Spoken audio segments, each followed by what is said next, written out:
नमस्कार दोस्तों, कैसे हैं आप सब। स्वागत है आपका ट्यूब गुरुकुल में और मैं हूं प्रीति शिवरे। आज हम लोग नंबर सिस्टम्स को समझेंगे। नंबर सिस्टम को समझने से पहले हम लोग डिफरेंट टाइप ऑफ नंबर्स को समझेंगे। संख्याओं के विभिन्न प्रकार क्या होते हैं। संख्याओं के विभिन्न प्रकारों को जानने से पहले हम देखते हैं कि डिजिट्स और नंबर्स क्या होते हैं। डिजिट्स एक अंक होता है, डिजिट होते हैं। पूरे हमारे नंबर सिस्टम में टोटल 10 डिजिट हैं, 0 से लेकर के 9 तक।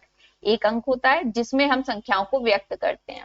और संख्याएं संख्याएं एक डिजिट में हो सकती हैं, 2 डिजिट में हो सकती हैं, 2 से ज्यादा डिजिट्स में हो सकती हैं, पॉइंटेड फॉर्म में हो सकती हैं, माइनस में हो सकती हैं, पी बाई क्यू के फॉर्म में हो सकती हैं या फिर अंडर रूट में भी हो सकती हैं। और इसके बाद हम जानते हैं कि डिजिट्स कितनी तरीके के होते हैं। डिजिट्स ना 2 तरीके के होते हैं, सिग्निफिकेंट और इनसिग्निफिकेंट। सिग्निफिकेंट अर्थात सार्थक अंक। सार्थक अंक जिनका अकेले महत्व होता है, 1 से लेकर के जो 9 तक के अंक होते हैं वो सार्थक अंक होते हैं जिनका अकेले महत्व होता है। 0 का अकेले कोई महत्व नहीं होता है, 1 से ज्यादा अंकों की संख्याओं के रूप में उसका महत्व होता है। इसलिए अकेले महत्व ना होने के कारण उसको असार्थक अंक या फिर इनसिग्निफिकेंट डिजिट कहते हैं। इसके बाद हम संख्याओं के प्रकार पे आते हैं। सबसे पहले आते हैं नेचुरल नंबर्स। नेचुरल नंबर्स या प्राकृत संख्याएं, 1 से लेकर के अनंत तक की संख्याओं को प्राकृत संख्याएं या नेचुरल नंबर्स कहते हैं, जिसमें हम संख्याओं को गिनते हैं। किसी भी चीज को, प्रकृति में कोई भी चीज होती है, कोई भी वस्तु होती है, उसको हम गिनने के लिए जिन संख्याओं का प्रयोग करते हैं वो प्राकृत संख्याएं होती हैं, 1 से लेकर के अनंत तक होती हैं। और होल नंबर्स होते हैं, जब हम प्राकृत संख्याओं में 0 को भी ऐड कर लेते हैं वो होल नंबर्स कहलाते हैं। उसके बाद आते हैं प्राइम नंबर्स या रूल संख्याएं। ऐसी संख्याएं जो अपने और एक के अलावा किसी और प्राकृत संख्या से विभाजित नहीं होती है उसे हम रूल संख्याएं कहते हैं, जैसे 2, 3, 5, 7, 11, 13, ऐसे ही अनंत तक जाएंगे।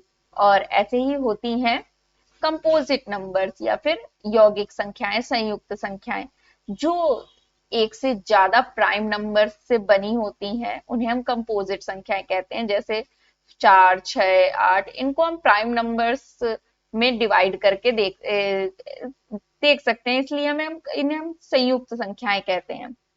इसके बाद आती हैं इवन नंबर्स, जो 2 से विभाजित हो जाती हैं संख्याएं उन्हें हम इवन नंबर्स या सम संख्याएं कहते हैं। और ऑड नंबर्स जो 2 से विभाजित नहीं होती हैं उन्हें हम ऑड नंबर्स या फिर विषम संख्याएं कहते हैं।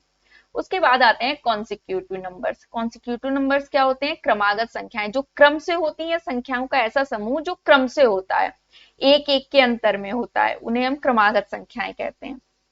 उसके बाद होते हैं इंटीजर्स। इंटीजर्स या पूर्णांक, जो माइनस इनफाइनाइट से लेकर के प्लस इनफाइनाइट तक ये पूर्णांक होते हैं। ये माइनस में भी हो सकते हैं लेकिन ये पॉइंटेड फॉर्म में नहीं हो सकते हैं और फ्रैक्शन के फॉर्म में नहीं हो सकते हैं। ये पूर्ण होते हैं, पूरा माइनस में होगा, प्लस में होगा या 0 होगा, लेकिन फ्रैक्शन नहीं होगा और ना ही ये पॉइंटेड फॉर्म में होगा। इसके बाद आते हैं रेशनल नंबर्स, परिमेय संख्याएं। ऐसी संख्याएं जो p बाई क्यू के फॉर्म में जिनको हम लिख सकते हैं उन्हें हम रेशनल नंबर्स कहते हैं, जैसे 1/2 हो गया, 5/2 हो गया, 9/11 हो गया। और जितने भी इंटीजर्स होते हैं ना, जैसे 1, 2, 3, -7, ये सारे भी परिमेय संख्याएं होती हैं, क्योंकि इसमें भी हम बटे 1 लगा करके लिख सकते हैं ना, इसमें बटे 1 लिख सकते हैं, इसके भी हर में हम 1 लिख सकते हैं। तो ये सारी भी रेशनल नंबर्स ही होते हैं, क्योंकि इनको भी p बाई क्यू के फॉर्म में हम लिख सकते हैं। लेकिन इरेशनल नंबर क्या होते हैं? जिनको हम p बाई क्यू के फॉर्म में नहीं लिख सकते हैं, जैसे √2 हो गया, √3 हो गया, √5 हो गया।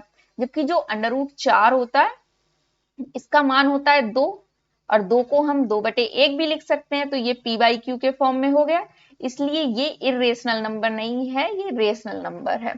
√4 रेशनल नंबर है, जबकि √2, √3, √5 ये सारे इरेशनल नंबर्स हैं। इसके बाद आती है रियल नंबर्स। रियल नंबर्स क्या होते हैं? जो जितने भी रेशनल और इरेशनल नंबर होते हैं इन सबको मिला करके ना ये रियल नंबर होते हैं, जिनका वास्तव में कुछ वैल्यू होती है, उनको हम रियल नंबर्स कहते हैं। रियल नंबर होते हैं तो इमेजिनरी भी होते हैं। इमेजिनरी क्या होता है? जो √-1 होता है, ये इमेजिनरी नंबर है, इसे हम i से रिप्रेजेंट करते हैं। क्योंकि -1 की अंडर रूट के अंदर कोई वैल्यू नहीं होती है, इसलिए इसकी केवल कल्पना की जा सकती है, इमेजिनेशन किया जा सकता है, इसकी वास्तव में वैल्यू न होने के कारण से हम इमेजिनरी नंबर कहते हैं। आज आपने विभिन्न प्रकार की संख्याओं को देखा, विभिन्न प्रकार के नंबर्स को देखा।